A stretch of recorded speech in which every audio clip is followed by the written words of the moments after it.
everyone, welcome back. Again, we're in Reformers Bookshop for the last Storytime with Sarah of the year. And as you can see maybe around me, we're getting ready for a very special season and a special event when we remember something really, really important. I think you might know what I'm talking about. But in case you didn't, I'm going to remind you today with an excellent story. This is The Christmas Promise. It's published by the Good Book Company, written by Alison Mitchell and illustrated by Catalina Echeverri. And as we're reading this, I have another little challenge for you. Do you think you can count how many angels you see in the whole story? All right, you're going to think about that. How many angels?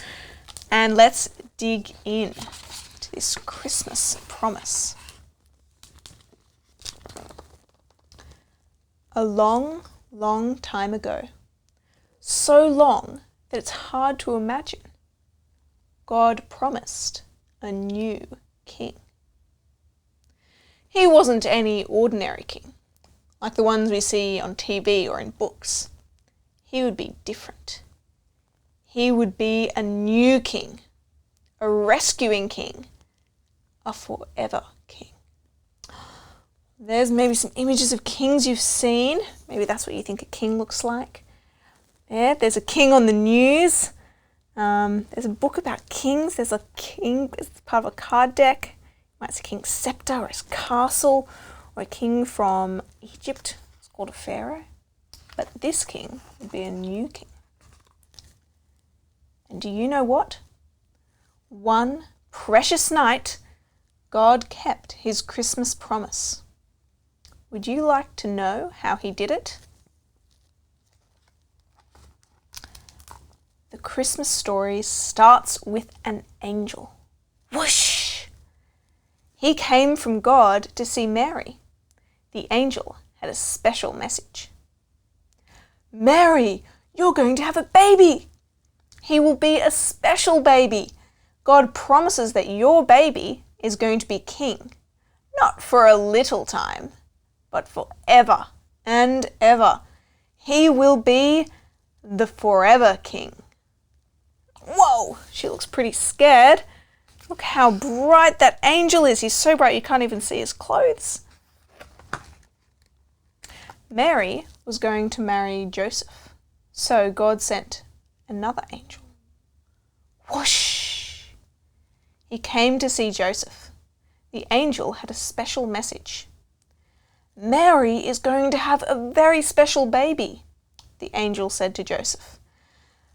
Her baby is going to be a king and will rescue his people. He will be a rescuing king.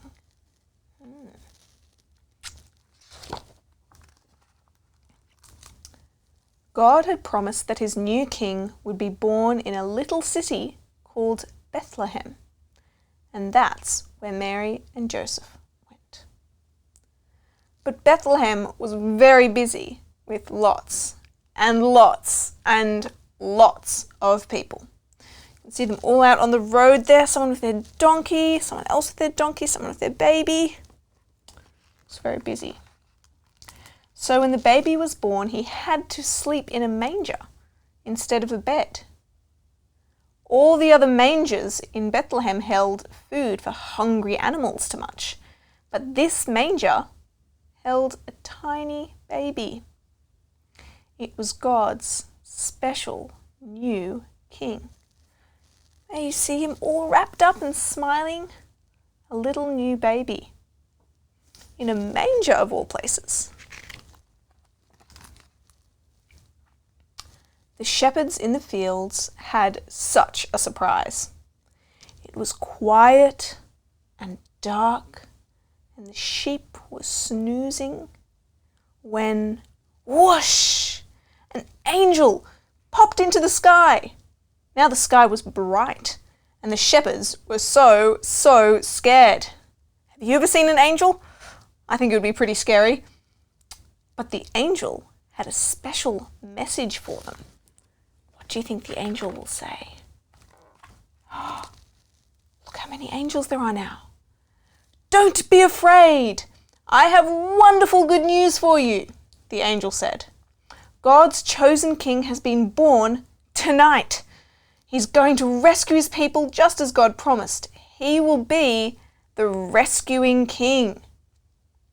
Then lots and lots of other excited angels joined in to celebrate. Look at them all. See them all. 1, 2, 3, 4, 5.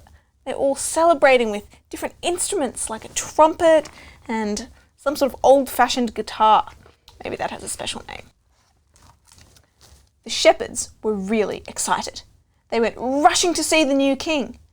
And there he was, lying in a manger, just as the angel said. But they weren't the only ones who had heard the good news about the promised new king. Do you know who else came to see this promised king when he was born?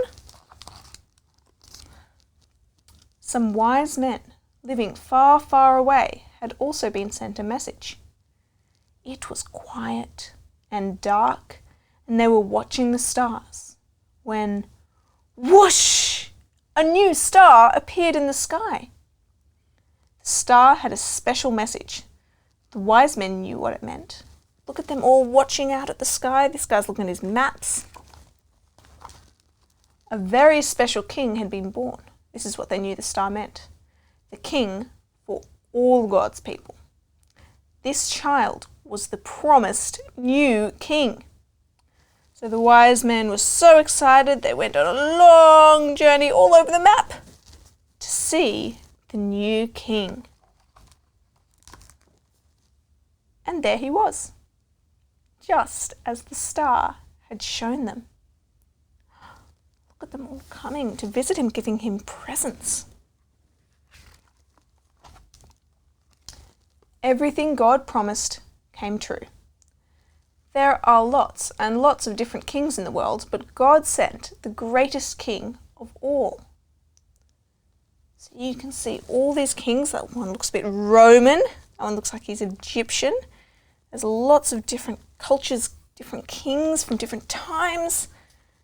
But God sent the greatest king. He sent a new king, a rescuing king, a forever king.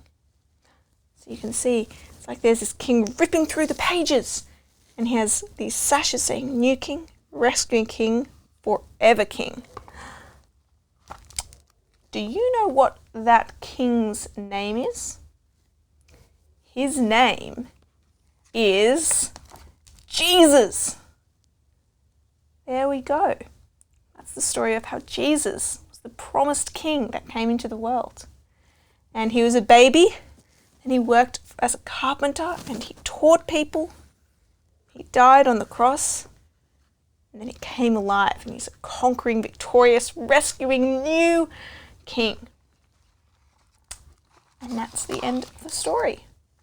So now you know all about the Christmas promise. And you remember what Christmas is all about. It's about a promise for a new king. And that came true. Anyway, that's enough from me for this year. Have a wonderful Christmas. Have a Christ-centered Christmas. And maybe I'll see you next year. Bye. Christmas is a time of wonder and joy, with decorations and lights, presents, family and food. But in the midst of our preparations, travelling and celebrations, it's easy for us all to forget the one at the centre of the biggest story. Give your children the gift of good Christian books and have a wonderful Christ-centered Christmas.